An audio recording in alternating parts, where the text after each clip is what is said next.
ऐसा लहरों की वजह से हुआ होगा। रात में वे सब मिलकर बेन का जन्मदिन मनाते हैं। तभी कैसी को उसके बॉयफ्रेंड की कॉल आती है। इसलिए वह अपना लैपटॉप लेकर बाहर चली जाती है। वीडियो कॉल पर उसका बॉयफ्रेंड दिखाता है कि शहर के ऊपर आसमान में काले बादल छाए हुए हैं, लेकिन कॉल नेटवर्क ना होने की वजह से कट जाती है। कैसी परिवार को बताने आती है, लेकिन टॉम कहता है कि शायद जमीन से दूर होने की वजह से सिग्नल नहीं है। तभी सभी को एक आवाज सुनाई देती है। वे बाहर जाते हैं और देखते हैं कि व्हेल मछलियों का एक झुंड वहां से गुजर रहा है। टॉम समझाता है कि व्हेल हमेशा पृथ्वी के चुंबकीय क्षेत्र का पालन करती है। अचानक यॉट जोर जोर से हिलने लगती है और बेन गिर जाता है करके बताता है कि इंजन खराब हो चुका है। तेज हवाओं के बीच परिवार अंदर छिप जाता है। यॉट बुरी तरह हिलने लगती है तो बेन फिर गिर जाता है और इस बार घायल हो जाता है। लहरें जोर जोर से टकराती हैं तो टॉम लाइफ जैकेट्स लेकर आता है। अचानक बिजली चली जाती है। टॉम पावर बटन दबाता है और लाइट वापस आ जाती है। उसी समय बेन देखता है कि जूलिया की नाक से खून निकल रहा है और उसे चक्कर आने लगते हैं। कैसी भी उल्टी करने लगती है। अचानक तेज चीख जैसी आवाज आती है। दरवाजे बंद करने की कोशिश करती है, लेकिन हवा खिड़कियों के कांच तोड़ देती है। टॉम फ्लेयर जलाता है, लेकिन थोड़ी देर बाद चारों तरफ अंधेरा छा जाता है। अगली सुबह परिवार हैरान होता है कि वे तूफान से बच गए, लेकिन यॉट आधी टूट चुकी होती है। बाहर आकर वे देखते हैं कि समुद्र का पानी गायब हो चुका है और यॉट अब जमीन पर फंसी हुई है। बाहर का नजारा देखकर सब दंग रह जाते हैं। कैसी सिग्नल चेक करती है, लेकिन नेटवर्क पूरी तरह बंद होता है। बेन दो मरे हुए केकड़ों के साथ खेलने लगता है। टॉम कंपास देखता है और पाता है कि वह उल्टा हो चुका है। ऐसा आखिरी बार लगभग 7 लाख साल पहले हुआ था। अब कैसी को लगता है कि उसका बॉयफ्रेंड मर चुका होगा और वह टूटकर रोने लगती है। जूलिया उसे संभालने की कोशिश करती है, लेकिन कैसी उसे धक्का देकर दूर चली जाती है और छिप जाती है। जूलिया और टॉम बची हुई चीजों की जांच करते हैं। बेन अपने जन्मदिन के गुब्बारों को हवा में छोड़ देता है ताकि शायद कोई जिंदा इंसान उन्हें देख सके। टॉम फिर से रेडियो चलाता है और इस बार उसका संपर्क एक आदमी से हो जाता है। उसका नाम ना होता है और वह एक सबमरीन का कैप्टन होता है। उसकी सबमरीन भी जमीन पर फंसी हुई थी। वह बताता है कि पृथ्वी के मैग्नेटिक पोल्स उलट गए हैं, इसी वजह से समुद्र पीछे हट गया है और जमीन डूब गई है। वह कहता है कि उसने अभी तक कोई और जिंदा इंसान नहीं देखा और सभी कम्युनिकेशन सिस्टम बंद हैं। वह यह भी कहता है कि पोल्स दोबारा पलटेंगे और शायद एक हफ्ते में समुद्र वापस लौट आएगा। वह परिवार को चेतावनी देता है कि जितना हो सके ऊंची जगह पर चढ़ जाएं, क्योंकि जब पानी लौटेगा तो बहुत खतरनाक होगा। वह बताता है कि हादसे में उसका साथी मर गया और सबमरीन में सिर्फ 3 लोगों के लिए जगह है। जूलिया और टॉम उससे अपने बच्चों को बचाने की विनती करते हैं, तो वह उन्हें अपनी लोकेशन देता है। टॉम हिसाब लगाता है कि वहां पहुंचने में 2 से 3 दिन लगेंगे। वह परिवार से कहता है कि आज रात अच्छी तरह आराम करें, कल सुबह वे निकलेंगे। अगली सुबह परिवार सामान पैक कर रहा होता है। तभी टॉम को पास में कुछ हलचल दिखती है। वहां एक लंगड़ा आदमी होता है जिसके हाथ में हारपून था और उसके साथ एक कुत्ता भी है जो लगातार भौंक रहा था। टॉम उसके पास जाता है और पानी की बोतल देता है, लेकिन वह आदमी ऐसी भाषा बोलता है जो टॉम समझ नहीं पाता। पानी पीने के बाद वह आदमी अचानक बोतल से टॉम के सिर पर मारता है और उसके चेहरे पर जोरदार लात मारता है। जूलिया डरकर भागती है, लेकिन तब तक बहुत देर हो चुकी होती है। वह आदमी टॉम के पेट में हारपून घोंप देता है। टॉम कुछ पल तड़पता है और फिर वह आदमी उसका गला भी काट देता है। इसके बाद वह जूलिया के पीछे भागता है और हारपून फेंककर उसके कंधे को घायल कर देता है। दर्द सहते हुए जूलिया यॉट के अंदर भागती है और बच्चों को छिपने के लिए कहती है। वह दरवाजा बंद कर देती है और कैसी और बेन को सोफे के अंदर छिपा देती है। जूलिया उन्हें फ्लेयर गन देती है और खुद चाकू लेकर बाथरूम में छिप जाती है। वह आदमी जोर जोर से दरवाजा पीटता है और आखिरकार अंदर घुस आता है। पहले वह खाना उठाता है, फिर पूरी यॉट में तलाश करता है। वह बाथरूम की तरफ बढ़ता है, लेकिन जूलिया चालाकी से एक छोटे रास्ते से बाहर निकल जाती है। आदमी को लगता है कि जूलिया भाग गई, लेकिन जैसे ही वह धीरे धीरे बाहर निकलती है, उसका कुत्ता उसे देख लेता है और भौंकने लगता है। तभी उस पर झपटता है, लेकिन जूलिया चाकू से उसे मार देती है। कुत्ते की आवाज सुनकर आदमी बाहर आता है और अपने कुत्ते की लाश देखकर गुस्से से पागल हो जाता है। इसी बीच जूलिया यॉट के दूसरी तरफ से अंदर जाने की कोशिश करती है और टूटी खिड़की से चढ़कर अंदर जाने लगती है, लेकिन आदमी पहले पहुंच जाता है। वह उसे पकड़कर जोरदार घुस्सा मारता है, जिससे वह गिर जाती है। जूलिया खुद को बचाने की कोशिश करती है, लेकिन आदमी उसे लात मारकर दूर फेंक देता है और उसके हाथ पर पैर रख देता है, जिससे चाकू गिर जाता है और उसके बाल पकड़कर उसका चेहरा जमीन पर मार देता है। फिर उसे सोफे पर फेंकता है और गला दबाने लगता है। बच्चे यह सब देख रहे होते हैं। तभी कैसी बाहर निकलती है और फ्लेयर गन चला देती है, जो सीधे उस आदमी पर लगती है। अब वह आग पकड़ लेता है और यॉट में आग फैलने लगती है। बच्चे तुरंत भाग जाते हैं, लेकिन जूलिया वापस आती है और वह आदमी को लात मारती है। फिर नक्शा और बैग उठाती है और वहां से भाग जाती है। कैसी और बेन अपने पिता के पास जाकर रोने लगते हैं।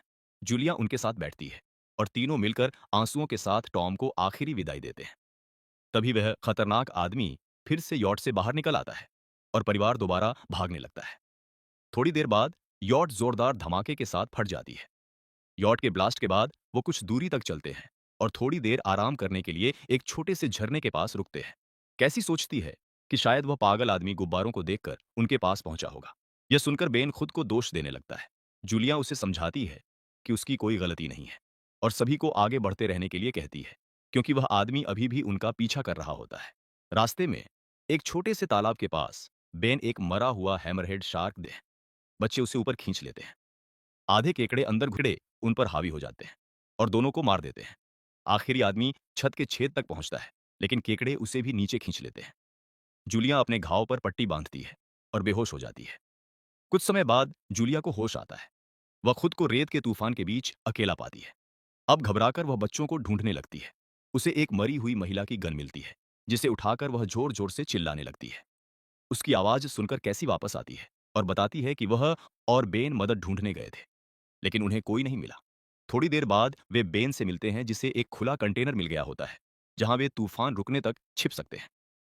जूलिया टॉम का लाइटर निकालती है और अपने घाव को जलाकर बंद करती है तो बहुत दर्द होता है, लेकिन वह हिम्मत नहीं हारती। तूफान रुकने के बाद उन्हें एक और कंटेनर मिलता है जिसमें पानी की कई बोतलें होती हैं। लाशों की तलाशी लेने पर उन्हें एक रेडियो और एक बंदूक भी मिलती है। जूलिया रेडियो पर ना से संपर्क करती है और बताती है कि नक्शा खो गया है। जवाब में ना बताता है कि उन पर आर्थ्रोपोड्स ने हमला किया था। ये वही जीव हैं जो ऑक्सीजन की वजह से पागल हो चुके हैं। वह परिवार को जल्दी करने के लिए कहता है, क्योंकि उसके अनुसार समुद्र उम्मीद से पहले लौट आएगा और उनके पास सिर्फ कुछ घंटे बचे हैं। वह एक फ्लेयर छोड़ता है और परिवार उसी दिशा में चल पड़ता है। लंबा रास्ता तय करने के बाद उन्हें एक टूटा हुआ टॉयलेट दिखाई देता है जहां बेन पेशाब करता है। अब उन्हें पास ही सबमरीन दिखाई देती है, लेकिन वहां पहुंचने के लिए उन्हें एक खतरनाक पत्थरेला रास्ता पार करना होता है। जैसे ही वे आगे बढ़ते हैं तो दीवारें हिलने लगती हैं और पत्थर गिरने लगते हैं, जिससे भयानक रॉक स्लाइड शुरू हो जाता है।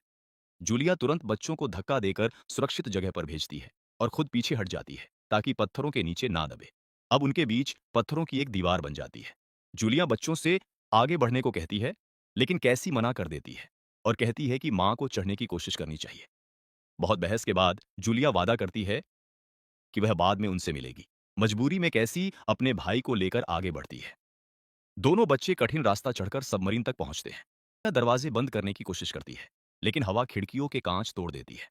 टॉम फ्लेयर जलाता है, लेकिन थोड़ी देर बाद चारों तरफ अंधेरा छा जाता है। अगली सुबह परिवार हैरान होता है कि वे तूफान से बच गए, लेकिन यॉट आधी टूट चुकी होती है। बाहर आकर वे देखते हैं कि समुद्र का पानी गायब हो चुका है और यॉट अब जमीन पर फंसी हुई है। बाहर का नजारा देखकर सब दंग रह जाते हैं। कैसी सिग्नल चेक करती है, लेकिन नेटवर्क पूरी तरह बंद होता है। बेन दो मरे हुए केकड़ों के साथ खेलने लगता है। टॉम कंपास देखता है और पाता है कि वह उल्टा हो चुका है। ऐसा आखिरी बार लगभग 7 लाख साल पहले हुआ था। अब कैसी को लगता है कि उसका बॉयफ्रेंड मर चुका होगा और वह टूटकर रोने लगती है। जूलिया उसे संभालने की कोशिश करती है, लेकिन कैसी उसे धक्का देकर दूर चली जाती है और छिप जाती है। जूलिया और टॉम बची हुई चीजों की जांच करते हैं। बेन अपने जन्मदिन के गुब्बारों को हवा में छोड़ देता है ताकि शायद कोई जिंदा इंसान उन्हें देख सके। टॉम फिर से रेडियो चलाता है और इस बार उसका संपर्क एक आदमी से हो जाता है। उसका नाम ना होता है और वह एक सबमरीन का कैप्टन होता है। उसकी सबमरीन भी जमीन पर फंसी हुई थी। वह बताता है कि पृथ्वी के मैग्नेटिक पोल्स उलट गए हैं, इसी वजह से समुद्र पीछे हट गया है और जमीन डूब गई है। वह कहता है कि उसने अभी तक कोई और जिंदा इंसान नहीं देखा और सभी कम्युनिकेशन सिस्टम बंद हैं। वह यह भी कहता है कि पोल्स दोबारा पलटेंगे और शायद एक हफ्ते में समुद्र वापस लौट आएगा। वह परिवार को चेतावनी देता है कि जितना हो सके ऊंची जगह पर चढ़ जाएं, क्योंकि जब पानी लौटेगा तो बहुत खतरनाक होगा। वह बताता है कि हादसे में उसका साथी मर गया और सबमरीन में सिर्फ 3 लोगों के लिए जगह है। जूलिया और टॉम उससे अपने बच्चों को बचाने की विनती करते हैं, तो वह उन्हें अपनी लोकेशन देता है। टॉम हिसाब लगाता है कि वहां पहुंचने में 2 से 3 दिन लगेंगे। वह परिवार से कहता है कि आज रात अच्छी तरह आराम करें, कल सुबह वे निकलेंगे। अगली सुबह परिवार सामान पैक कर रहा होता है। तभी टॉम को पास में कुछ हलचल दिखती है। वहां एक लंगड़ा आदमी होता है जिसके हाथ में हारपून था और उसके साथ एक कुत्ता भी है जो लगातार भौंक रहा था। टॉम उसके पास जाता है और पानी की बोतल देता है, लेकिन वह आदमी ऐसी भाषा बोलता है जो टॉम समझ नहीं पाता। पानी पीने के बाद वह आदमी अचानक बोतल से टॉम के सिर पर मारता है और उसके चेहरे पर जोरदार लात मारता है। जूलिया डरकर भागती है, लेकिन तब तक बहुत देर हो चुकी होती है। वह आदमी टॉम के पेट में हार्पून घोंप देता है। टॉम कुछ पल तड़पता है और फिर वह आदमी उसका गला भी काट देता है। इसके बाद वह जूलिया के पीछे भागता है और हार्पून फेंककर उसके कंधे को घायल कर देता है। दर्द सहते हुए जूलिया यॉट के अंदर भागती है और बच्चों को छिपने के लिए कहती है। वह दरवाजा बंद कर देती है और कैसी और बेन को सोफे के अंदर छिपा देती है। जूलिया उन्हें फ्लेयर गन देती है और खुद चाकू लेकर बाथरूम में छिप जाती है। वह आदमी जोर जोर से दरवाजा पीटता है और आखिरकार अंदर घुस आता है। पहले वह खाना उठाता है, फिर पूरी यॉट में तलाश करता है। वह बाथरूम की तरफ बढ़ता है, लेकिन जूलिया चालाकी से एक छोटे रास्ते से बाहर निकल जाती है। आदमी को लगता है कि जूलिया भाग गई, लेकिन जैसे ही वह धीरे धीरे बाहर निकलती है, उसका कुत्ता उसे देख लेता है और भौंकने लगता है। तभी उस पर झपटता है, लेकिन जूलिया चाकू से उसे मार देती है। कुत्ते की आवाज सुनकर आदमी बाहर आता है और अपने कुत्ते की लाश देखकर गुस्से से पागल हो जाता है। इसी बीच जूलिया यॉट के दूसरी तरफ से अंदर जाने की कोशिश करती है और टूटी खिड़की से चढ़कर अंदर जाने लगती है, लेकिन आदमी पहले पहुंच जाता है। वह उसे पकड़कर जोरदार घुस्सा मारता है, जिससे वह गिर जाती है। जूलिया खुद को बचाने की कोशिश करती है, लेकिन आदमी उसे लात मारकर दूर फेंक देता है और उसके हाथ पर पैर रख देता है, जिससे चाकू गिर जाता है और उसके बाल पकड़कर उसका चेहरा जमीन पर मार देता है। फिर उसे सोफे पर फेंकता है और गला दबाने लगता है। बच्चे यह सब देख रहे होते हैं। तभी कैसी बाहर निकलती है और फ्लेयर गन चला देती है, जो सीधे उस आदमी पर लगती है। अब वह आग पकड़ लेता है और यॉट में आग फैलने लगती है। बच्चे तुरंत भाग जाते हैं, लेकिन जूलिया वापस आती है और वह आदमी को लात मारती है। फिर नक्शा और बैग उठाती है और वहां से भाग जाती है। कैसी और बेन अपने पिता के पास जाकर रोने लगते हैं। जूलिया उनके साथ बैठती है और तीनों मिलकर आंसुओं के साथ टॉम को आखिरी विदाई देते हैं। तभी वह खतरनाक आदमी फिर से यॉट से बाहर निकल आता है और परिवार दोबारा भागने लगता है। थोड़ी देर बाद यॉट जोरदार धमाके के साथ फट जाती है। यॉट के ब्लास्ट के बाद वो कुछ दूरी तक चलते हैं और थोड़ी देर आराम करने के लिए एक छोटे से झरने के पास रुकते हैं। कैसी सोचती है कि शायद वह पागल आदमी गुब्बारों को देखकर उनके पास पहुंचा होगा। यह सुनकर बेन खुद को दोष देने लगता है। जूलिया उसे समझाती है कि उसकी कोई गलती नहीं है और सभी को आगे बढ़ते रहने के लिए कहती है, क्योंकि वह आदमी अभी भी उनका पीछा कर रहा होता है। रास्ते में एक छोटे से तालाब के पास बेन एक मरा हुआ हैमरहेड शार्क करके बताता है कि इंजन खराब हो चुका है। तेज हवाओं के बीच परिवार अंदर छिप जाता है और ध्यान नहीं देता कि कंपास बहुत तेजी से घूम रहा होता है। यॉट बुरी तरह हिलने लगती है तो बेन फिर गिर जाता है और इस बार घायल हो जाता है। लहरें जोर जोर से टकराती हैं तो टॉम लाइफ जैकेट्स लेकर आता है। अचानक बिजली चली जाती है। टॉम पावर बटन दबाता है और लाइट वापस आ जाती है। उसी समय बेन देखता है कि जूलिया की नाक से खून निकल रहा है और उसे चक्कर आने लगते हैं। कैसी भी उल्टी करने लगती है। अचानक तेज चीख जैसी आवाज आती है और हवाएं और तेज हो जाती है। जूलिया दरवाजे बंद करने की कोशिश करती है, लेकिन हवा खिड़कियों के कांच तोड़ देती है। टॉम फ्लेयर जलाता है, लेकिन थोड़ी देर बाद चारों तरफ अंधेरा छा जाता है। अगली सुबह परिवार हैरान होता है कि वे तूफान से बच गए, लेकिन यॉट आधी टूट चुकी होती है। बाहर आकर वे देखते हैं कि समुद्र का पानी गायब हो चुका है और यॉट अब जमीन पर फंसी हुई है। बाहर का नजारा देखकर सब दंग रह जाते हैं। कैसी सिग्नल चेक करती है, लेकिन नेटवर्क पूरी तरह बंद होता है। बेन दो मरे हुए केकड़ों के साथ खेलने लगता है। टॉम कंपास देखता है और पाता है कि वह उल्टा हो चुका है। ऐसा आखिरी बार लगभग 7 लाख साल पहले हुआ था। अब कैसी को लगता है कि उसका बॉयफ्रेंड मर चुका होगा और वह टूटकर रोने लगती है। जूलिया उसे संभालने की कोशिश करती है, लेकिन कैसी उसे धक्का देकर दूर चली जाती है और छिप जाती है। जूलिया और टॉम बची हुई चीजों की जांच करते हैं। बेन अपने जन्मदिन के गुब्बारों को हवा में छोड़ ध देता है ताकि शायद कोई जिंदा इंसान उन्हें देख सके। टॉम फिर से रेडियो चलाता है और इस बार उसका संपर्क एक आदमी से हो जाता है। उसका नाम ना होता है और वह एक सबमरीन का कैप्टन होता है। उसकी सबमरीन भी जमीन पर फंसी हुई थी। वह बताता है कि पृथ्वी के मैग्नेटिक पोल्स उलट गए हैं, इसी वजह से समुद्र पीछे हट गया है और जमीन डूब गई है। वह कहता है कि उसने अभी तक कोई और जिंदा इंसान नहीं देखा और सभी कम्युनिकेशन सिस्टम बंद हैं। वह यह भी कहता है कि पोल्स दोबारा पलटेंगे और शायद एक हफ्ते में समुद्र वापस लौट आएगा। वह परिवार को चेतावनी देता है कि जितना हो सके ऊंची जगह पर चढ़ जाएं, क्योंकि जब पानी लौटेगा तो बहुत खतरनाक होगा। वह बताता है कि हादसे में उसका साथी मर गया और सबमरीन में सिर्फ 3 लोगों के लिए जगह है। जूलिया और टॉम उससे अपने बच्चों को बचाने की विनती करते हैं, तो वह उन्हें अपनी लोकेशन देता है। टॉम हिसाब लगाता है कि वहां पहुंचने में 2 से 3 दिन लगेंगे। वह परिवार से कहता है कि आज रात अच्छी तरह आराम करें, कल सुबह वे निकलेंगे। अभी टॉम को पास में कुछ हलचल दिखती है। वहां एक लंगड़ा आदमी होता है जिसके हाथ में हारपून था और उसके साथ एक कुत्ता भी है जो लगातार भौंक रहा था। टॉम उसके पास जाता है और पानी की बोतल देता है, लेकिन वह आदमी ऐसी भाषा बोलता है जो टॉम समझ नहीं पाता। पानी पीने के बाद वह आदमी अचानक बोतल से टॉम के सिर पर मारता है। और उसके चेहरे पर जोरदार लात मारता है। जूलिया डरकर भागती है, लेकिन तब तक बहुत देर हो चुकी होती है। वह आदमी टॉम के पेट में हार्पून घोंप देता है। टॉम कुछ पल तड़पता है और फिर वह आदमी उसका गला भी काट देता है। इसके बाद वह जूलिया के पीछे भागता है और हार्पून फेंककर उसके कंधे को घायल कर देता है। दर्द सहते हुए जूलिया यॉट के अंदर भागती है और बच्चों को छिपने के लिए कहती है। वह दरवाजा बंद कर देती है और कैसी और बेन को सोफे के अंदर छिपा देती है। जूलिया उन्हें फ्लेयर गन देती है और खुद चाकू लेकर बाथरूम में छिप जाती है। वह आदमी जोर जोर से दरवाजा पीटता है और आखिरकार अंदर घुस आता है। पहले वह खाना उठाता है, फिर पूरी यॉट में तलाश करता है। वह बाथरूम की तरफ बढ़ता है, लेकिन जूलिया चालाकी से एक छोटे रास्ते से बाहर निकल जाती है। आदमी को लगता है कि जूलिया भाग गई, लेकिन जैसे ही वह धीरे धीरे बाहर निकलती है, उसका कुत्ता उसे देख लेता है और भौंकने लगता है। तभी उस पर झपटता है, लेकिन जूलिया चाकू से उसे मार देती है। कुत्ते की आवाज सुनकर आदमी बाहर आता है और अपने कुत्ते की लाश देखकर गुस्से से पागल हो जाता है।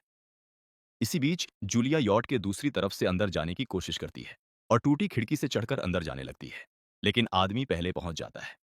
वह उसे पकड़कर जोरदार घुस्सा मारता है, जिससे वह गिर जाती है।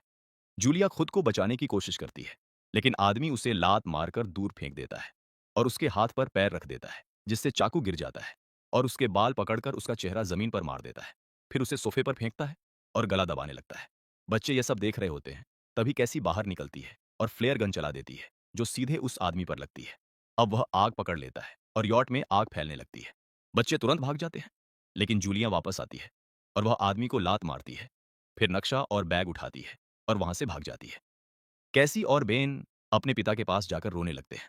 जूलिया उनके साथ बैठती है और तीनों मिलकर आंसुओं के साथ टॉम को आखिरी विदाई देते हैं। तभी वह खतरनाक आदमी फिर से यॉट से बाहर निकल आता है और परिवार दोबारा भागने लगता है। थोड़ी देर बाद यॉट जोरदार धमाके के साथ फट जाती है। यॉट के ब्लास्ट के बाद वो कुछ दूरी तक चलते हैं और थोड़ी देर आराम करने के लिए एक छोटे से झरने के पास रुकते हैं। कैसी सोचती है कि शायद वह पागल आदमी गुब्बारों को देखकर उनके पास पहुंचा होगा। यह सुनकर बेन खुद को दोष देने लगता है। जूलिया उसे समझाती है कि उसकी कोई गलती नहीं है और सभी को आगे बढ़ते रहने के लिए कहती है, क्योंकि वह आदमी अभी भी उनका पीछा कर रहा होता है। रास्ते में एक छोटे से तालाब के पास बेन एक मरा हुआ हैमरहेड शार्क जांच करके बताता है कि इंजन खराब हो चुका है। तेज हवाओं के बीच परिवार अंदर छिप जाता है और ध्यान नहीं देता कि कंपास बहुत तेजी से घूम रहा होता है। यॉट बुरी तरह हिलने लगती है तो बेन फिर गिर जाता है और इस बार घायल हो जाता है। लहरें जोर जोर से टकराती हैं तो टॉम लाइफ जैकेट्स लेकर आता है। अचानक बिजली चली जाती है। टॉम पावर बटन दबाता है और लाइट वापस आ जाती है। उसी समय बेन देखता है कि जूलिया की नाक से खून निकल रहा है और उसे चक्कर आने लगते हैं। कैसी भी उल्टी करने लगती है। अचानक तेज चीख जैसी आवाज आती है और हवाएं और तेज हो जाती है। जूलिया दरवाजे बंद करने की कोशिश करती है, लेकिन हवा खिड़कियों के कांच तोड़ देती है। टॉम फ्लेयर जलाता है, लेकिन थोड़ी देर बाद चारों तरफ अंधेरा छा जाता है। अगली सुबह परिवार हैरान होता है कि वे तूफान से बच गए, लेकिन यॉट आधी टूट चुकी होती है।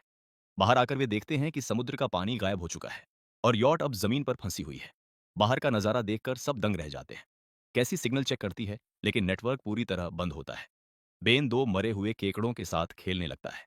टॉम कंपास देखता है और पाता है कि वह उल्टा हो चुका है। ऐसा आखिरी बार लगभग 7 लाख साल पहले हुआ था। अब कैसी को लगता है कि उसका बॉयफ्रेंड मर चुका होगा और वह टूटकर रोने लगती है। जूलिया उसे संभालने की कोशिश करती है, लेकिन कैसी उसे धक्का देकर दूर चली जाती है और छिप जाती है। जूलिया और टॉम बची हुई चीजों की जांच करते हैं। बेन अपने जन्मदिन के गुब्बारों को हवा में छोड़ ध देता है ताकि शायद कोई जिंदा इंसान उन्हें देख सके। टॉम फिर से रेडियो चलाता है और इस बार उसका संपर्क एक आदमी से हो जाता है। उसका नाम ना होता है और वह एक सबमरीन का कैप्टन होता है। उसकी सबमरीन भी जमीन पर फंसी हुई थी। वह बताता है कि पृथ्वी के मैग्नेटिक पोल्स उलट गए हैं, इसी वजह से समुद्र पीछे हट गया है और जमीन डूब गई है। वह कहता है कि उसने अभी तक कोई और जिंदा इंसान नहीं देखा और सभी कम्युनिकेशन सिस्टम बंद हैं। वह यह भी कहता है कि पोल्स दोबारा पलटेंगे और शायद एक हफ्ते में समुद्र वापस लौट आएगा। वह परिवार को चेतावनी देता है कि जितना हो सके ऊंची जगह पर चढ़ जाएं, क्योंकि जब पानी लौटेगा तो बहुत खतरनाक होगा। वह बताता है कि हादसे में उसका साथी मर गया और सबमरीन में सिर्फ 3 लोगों के लिए जगह है। जूलिया और टॉम उससे अपने बच्चों को बचाने की विनती करते हैं, तो वह उन्हें अपनी लोकेशन देता है। टॉम हिसाब लगाता है कि वहां पहुंचने में 2 से 3 दिन लगेंगे। वह परिवार से कहता है कि आज रात अच्छी तरह आराम करें, कल सुबह वे निकलेंगे। अगली सुबह परिवार सामान पैक कर रहा होता है। तभी टॉम को पास में कुछ हलचल दिखती है। वहां एक लंगड़ा आदमी होता है जिसके हाथ में हारपून था और उसके साथ एक कुत्ता भी है जो लगातार भौंक रहा था। टॉम उसके पास जाता है और पानी की बोतल देता है, लेकिन वह आदमी ऐसी भाषा बोलता है जो टॉम समझ नहीं पाता। पानी पीने के बाद वह आदमी अचानक बोतल से टॉम के सिर पर मारता है और उसके चेहरे पर जोरदार लात मारता है। जूलिया डरकर भागती है, लेकिन तब तक बहुत देर हो चुकी होती है। वह आदमी टॉम के पेट में हार्पून घोंप देता है। टॉम कुछ पल तड़पता है और फिर वह आदमी उसका गला भी काट देता है। इसके बाद वह जूलिया के पीछे भागता है और हार्पून फेंककर उसके कंधे को घायल कर देता है। दर्द सहते हुए जूलिया यॉट के अंदर भागती है और बच्चों को छिपने के लिए कहती है। वह दरवाजा बंद कर देती है और कैसी और बेन को सोफे के अंदर छिपा देती है। जूलिया उन्हें फ्लेयर गन देती है और खुद चाकू लेकर बाथरूम में छिप जाती है। वह आदमी जोर जोर से दरवाजा पीटता है और आखिरकार अंदर घुस आता है। पहले वह खाना उठाता है, फिर पूरी यॉट में तलाश करता है। वह बाथरूम की तरफ बढ़ता है, लेकिन जूलिया चालाकी से एक छोटे रास्ते से बाहर निकल जाती है। आदमी को लगता है कि जूलिया भाग गई, लेकिन जैसे ही वह धीरे धीरे बाहर निकलती है, उसका कुत्ता उसे देख लेता है और भौंकने लगता है। तभी उस पर झपटता है, लेकिन जूलिया चाकू से उसे मार देती है। कुत्ते की आवाज सुनकर आदमी बाहर आता है और अपने कुत्ते की लाश देखकर गुस्से से पागल हो जाता है। इसी बीच जूलिया यॉट के दूसरी तरफ से अंदर जाने की कोशिश करती है और टूटी खिड़की से चढ़कर अंदर जाने लगती है, लेकिन आदमी पहले पहुंच जाता है। वह उसे पकड़कर जोरदार घुसा मारता है, जिससे वह गिर जाती है। जूलिया खुद को बचाने की कोशिश करती है, लेकिन आदमी उसे लात मारकर दूर फेंक देता है और उसके हाथ पर पैर रख देता है, जिससे चाकू गिर जाता है और उसके बाल पकड़कर उसका चेहरा जमीन पर मार देता है। फिर उसे सोफे पर फेंकता है और गला दबाने लगता है। बच्चे यह सब देख रहे होते हैं। तभी कैसी बाहर निकलती है और फ्लेयर गन चला देती है, जो सीधे उस आदमी पर लगती है। अब वह आग पकड़ लेता है और यॉट में आग फैलने लगती है। बच्चे तुरंत भाग जाते हैं, लेकिन जूलिया वापस आती है और वह आदमी को लात मारती है। फिर नक्शा और बैग उठाती है और वहां से भाग जाती है। कैसी और बेन अपने पिता के पास जाकर रोने लगते हैं। जूलिया उनके साथ बैठती है और तीनों मिलकर आंसुओं के साथ टॉम को आखिरी विदाई देते हैं। तभी वह खतरनाक आदमी फिर से यॉट से बाहर निकल आता है और परिवार दोबारा भागने लगता है। थोड़ी देर बाद यॉट जोरदार धमाके के साथ फट जाती है। यॉट के ब्लास्ट के बाद वो कुछ दूरी तक चलते हैं और थोड़ी देर आराम करने के लिए एक छोटे से झरने के पास रुकते हैं। कैसी सोचती है कि शायद वह पागल आदमी गुब्बारों को देखकर उनके पास पहुंचा होगा। यह सुनकर बेन खुद को दोष देने लगता है। जूलिया उसे समझाती है कि उसकी कोई गलती नहीं है और सभी को आगे बढ़ते रहने के लिए कहती है, क्योंकि वह आदमी अभी भी उनका पीछा कर रहा होता है। रास्ते में एक छोटे से तालाब के पास बेन एक मरा हुआ हैमरहेड शार्क जूलिया और बच्चे होश में आते हैं और खुद को जिंदा देखकर खुश हो जाते हैं। वे हैच खोलकर बाहर आते हैं और देखते हैं कि लहरों ने सबमरीन को एक तबाह शहर में फेंक दिया है। इसका मतलब है कि अब जिंदा रहने और नई जिंदगी शुरू करने की उम्मीद बाकी है। और यहीं फिल्म खत्म होती है। समुंदर के बीचों बीच एक परिवार अपनी याच पर छुट्टियां मना रहा होता है। जब जूलिया तैरने के लिए पानी में कूदती है, तो आराम करते समय उसे कुछ अजीब महसूस होता है, लेकिन उसके आसपास कुछ दिखाई नहीं देता। इसलिए वह सोचती है कि यह उसका भ्रम होगा। कुछ सेकंड बाद उसे वही अजीब एहसास फिर होता है। इस बार भी कुछ दिखाई नहीं देता, लेकिन अब वह डर जाती है और यॉट की तरफ तैरने लगती है। तभी अचानक कोई चीज उसका पैर पकड़कर खींचने लगती है और वह जोर जोर से मदद के लिए चिल्लाने लगती है। उसकी बेटी कैसी हेडफोन लगाकर गाने सुन रही होती है, इसलिए टॉम और बेटा बेन मछली पकड़ने में व्यस्त होते हैं।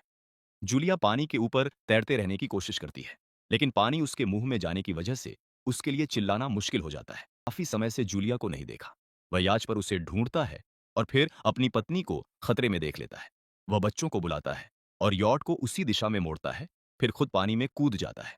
वह जल्दी से जूलिया तक पहुंचता है और तैरते हुए वापस यॉट तक लाता है। फिर बच्चे दोनों को ऊपर खींच लेते हैं। परिवार जूलिया का ख्याल रखता है, लेकिन जूलिया खुद को समझा लेती है कि शायद ऐसा लहरों की वजह से हुआ होगा। रात में वे सब मिलकर बेन का जन्मदिन मनाते हैं। तभी कैसी को उसके बॉयफ्रेंड की कॉल आती है, इसलिए वह अपना लैपटॉप लेकर बाहर चली जाती है। वीडियो कॉल पर उसका बॉयफ्रेंड दिखाता है कि शहर के ऊपर आसमान में काले बादल छाए हुए हैं, लेकिन कॉल नेटवर्क ना होने की वजह से कट जाती है। कैसी परिवार को बताने आती है, लेकिन टॉम कहता है कि शायद जमीन से दूर होने की वजह से सिग्नल नहीं है। तभी सभी को एक आवाज सुनाई देती है। वे बाहर जाते हैं और देखते हैं कि व्हेल मछलियों का एक झुंड वहां से गुजर रहा है। टॉम समझाता है कि व्हेल हमेशा पृथ्वी के चुंबकीय क्षेत्र का पालन करती है। अचानक यॉट जोर जोर से हिलने लगती है और बेन गिर जाता है। इसलिए वह पानी के अंदर जाकर जांच करता है। कुछ समय बाद वह वापस आता है, लेकिन उसके कंधे पर गहरा घाव होता है। जूलिया तुरंत उसके घाव पर टाके लगा देती है। टॉम बताता है कि पानी के नीचे उसे ऐसा लगा जैसे कोई बहुत बड़ा जीव उसके पीछे था, लेकिन मुड़ते समय वह प्रोपेलर से कट गया था। वह कहता है कि जो भी था बहुत बड़ा था। टॉम देखता है कि यॉट को काफी नुकसान हुआ है इसलिए उन्हें मदद के लिए संपर्क करना पड़ेगा। जूलिया बार बार रेडियो पर कोशिश करती है। कैसी अपने फोन में सिग्नल ढूंढती है, लेकिन कुछ काम नहीं करता। तभी कैसी एक अजीब जीव को देखकर चीखती है, लेकिन वह उसका भाई बेन होता है, जो मास्क पहनकर मजाक कर रहा होता है। कुछ देर बाद यॉट पूरी तरह बंद हो जाती है और समुद्र के बीच फंस जाती है। जूलिया को रेडियो पर एक आवाज सुनाई देती है, लेकिन वह इतनी टूटी फूटी होती है कि कुछ समझ नहीं आता। टॉम परिवार को बताता है कि उनके पास सिर्फ 4 दिन का खाना और पानी, और परिवार एक अजीब आवाज सुनता है। वे बाहर जाते हैं और हैरान रह जाते हैं और देखते हैं कि आसमान से कई कॉमेट गिर रहे हैं। जहां जहां वे गिरते हैं, वहां भयानक धमाके होते हैं। एक कॉमेट उनके पास पानी में गिरती है, इसलिए टॉम तुरंत यॉट स्टार्ट करने की कोशिश करता है। इंजन मुश्किल से चालू होता है, लेकिन तभी एक और कॉमेट गिरती है। परिवार डर के मारे एक दूसरे को कसकर पकड़ लेता है। तभी टॉम समझता है कि ये आग के गोले कॉमेट नहीं, बल्कि सैटेलाइट हैं। उसी समय बिरके बताता है कि इंजन खराब हो चुका है। तेज हवाओं के बीच परिवार अंदर छिप जाता है और ध्यान नहीं देता कि कंपास बहुत तेजी से घूम रहा होता है। यॉट बुरी तरह हिलने लगती है, तो बेन फिर गिर जाता है और इस बार घायल हो जाता है। लहरें जोर जोर से टकराती हैं, तो टॉम लाइफ जैकेट्स लेकर आता है। अचानक बिजली चली जाती है। टॉम पावर बटन दबाता है और लाइट वापस आ जाती है। उसी समय बेन देखता है कि जूलिया की नाक से खून निकल रहा है और उसे चक्कर आने लगते हैं। कैसी भी उल्टी करने लगती है। अचानक तेज चीख जैसी आवाज आती है और हवाएं और तेज हो जाती है। जूलिया दरवाजे बंद करने की कोशिश करती है, लेकिन हवा खिड़कियों के कांच तोड़ देती है। टॉम फ्लेयर जलाता है, लेकिन थोड़ी ही देर बाद चारों तरफ अंधेरा छा जाता है।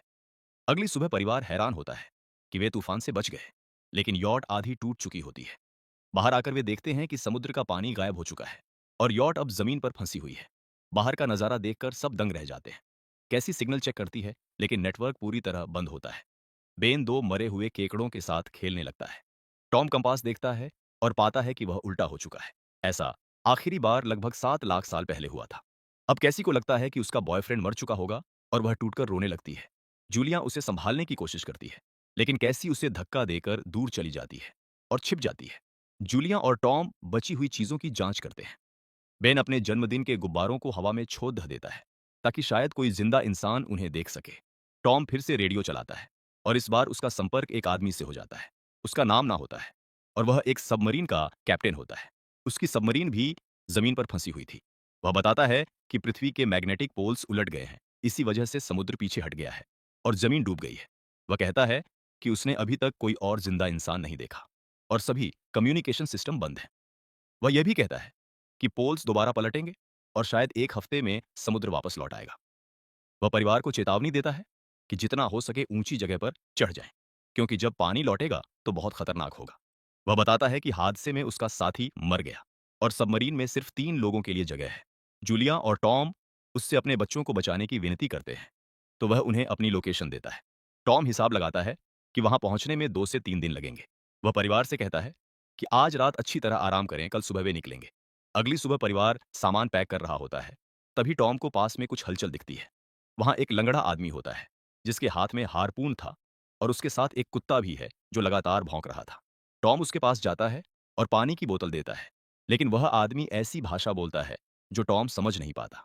पानी पीने के बाद वह आदमी अचानक बोतल से टॉम के सिर पर मारता है और उसके चेहरे पर जोरदार लात मारता है। जूलिया डरकर भागती है, लेकिन तब तक बहुत देर हो चुकी होती है। वह आदमी टॉम के पेट में हारपून घोंप देता है। टॉम कुछ पल तड़पता है और फिर वह आदमी उसका गला भी काट देता है। इसके बाद वह जूलिया के पीछे भागता है और हारपून फेंककर उसके कंधे को घायल कर देता है। दर्द सहते हुए जूलिया यॉट के अंदर भागती है और बच्चों को छिपने के लिए कहती है। वह दरवाजा बंद कर देती है और कैसी और बेन को सोफे के अंदर छिपा देती है। जूलिया उन्हें फ्लेयर गन देती है और खुद चाकू लेकर बाथरूम में छिप जाती है। वह आदमी जोर जोर से दरवाजा पीटता है और आखिरकार अंदर घुस आता है। पहले वह खाना उठाता है, फिर पूरी यॉट में तलाश करता है, से एक छोटे रास्ते से बाहर निकल जाती है। आदमी को लगता है कि जूलिया भाग गई, लेकिन जैसे ही वह धीरे धीरे बाहर निकलती है, उसका कुत्ता उसे देख लेता है और भौंकने लगता है। तभी उस पर झपटता है, लेकिन जूलिया चाकू से उसे मार देती है। कुत्ते की आवाज सुनकर आदमी बाहर आता है और अपने कुत्ते की लाश देखकर गुस्से से पागल हो जाता है। इसी बीच जूलिया यॉट के दूसरी तरफ से अंदर जाने की कोशिश करती है और टूटी खिड़की से चढ़कर अंदर जाने लगती है, लेकिन आदमी पहले पहुंच जाता है।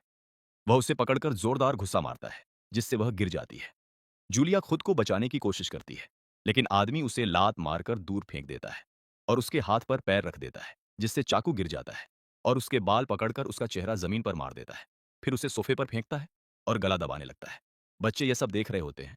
तभी कैसी बाहर निकलती है और फ्लेयर गन चला देती है, जो सीधे उस आदमी पर लगती है। अब वह आग पकड़ लेता है और यॉट में आग फैलने लगती है। बच्चे तुरंत भाग जाते हैं, लेकिन जूलिया वापस आती है और वह आदमी को लात मारती है। फिर नक्शा और बैग उठाती है और वहां से भाग जाती है। कैसी और बेन अपने पिता के पास जाकर रोने लगते हैं। जूलिया उनके साथ बैठती है और तीनों मिलकर आंसुओं के साथ टॉम को आखिरी विदाई देते हैं। तभी वह खतरनाक आदमी फिर से यॉट से बाहर निकल आता है और परिवार दोबारा भागने लगता है। थोड़ी देर बाद यॉट जोरदार धमाके के साथ फट जाती है। यॉट के ब्लास्ट के बाद वो कुछ दूरी तक चलते हैं और थोड़ी देर आराम करने के लिए एक छोटे से झरने के पास रुकते हैं। कैसी सोचती है कि शायद वह पागल आदमी गुब्बारों को देखकर उनके पास पहुंचा होगा। यह सुनकर बेन खुद को दोष देने लगता है। जूलिया उसे समझाती है कि उसकी कोई गलती नहीं है और सभी को आगे बढ़ते रहने के लिए कहती है, क्योंकि वह आदमी अभी भी उनका पीछा कर रहा होता है। रास्ते में एक छोटे से तालाब के पास बेन एक मरा हुआ हैमरहेड शार्क देख लेते हैं। बच्चे उसे ऊपर खींच लेते हैं। आधे केकड़े अंदर घुस जाते हैं तो क्रू मेंबर गोलियां चलाते हैं, लेकिन केकड़े उन पर हावी हो जाते हैं और दोनों को मार देते हैं। आखिरी आदमी छत के छेद तक पहुंचता है, लेकिन केकड़े उसे भी नीचे खींच लेते हैं। जूलिया अपने घाव पर पट्टी बांधती है और बेहोश हो जाती है। कुछ समय बाद जूलिया को होश आता है। वह खुद को रेत के तूफान के बीच अकेला पाती है। अब घबराकर वह बच्चों को ढूंढने लगती है। उसे एक मरी हुई महिला की गन मिलती है, जिसे उठाकर वह जोर जोर से चिल्लाने लगती है। उसकी आवाज सुनकर कैसी वापस आती है और बताती है कि वह और बेन मदद ढूंढने गए थे, लेकिन उन्हें कोई नहीं मिला। थोड़ी देर बाद वे बेन से मिलते हैं, जिसे एक खुला कंटेनर मिल गया होता है, जहां वे तूफान रुकने तक छिप सकते हैं। जूलिया टॉम का लाइटर निकालती है और अपने घाव को जलाकर बंद करती है तो बहुत दर्द होता है, लेकिन वह हिम्मत नहीं हारती। तूफान रुकने के बाद उन्हें एक और कंटेनर मिलता है, जिसमें पानी की कई बोतलें होती हैं। लाशों की तलाशी लेने पर उन्हें एक रेडियो और एक बंदूक भी मिलती है। जूलिया रेडियो पर ना से संपर्क करती है और बताती है कि नक्शा खो गया है। जवाब में ना बताता है कि उन पर आर्थ्रोपोड्स ने हमला किया था। ये वही जीव हैं जो ऑक्सीजन की वजह से पागल हो चुके हैं। वह परिवार को जल्दी करने के लिए कहता है, क्योंकि उसके अनुसार समुद्र उम्मीद से पहले लौट आएगा और उनके पास सिर्फ कुछ घंटे बचे हैं। वह एक फ्लेयर छोड़ता है और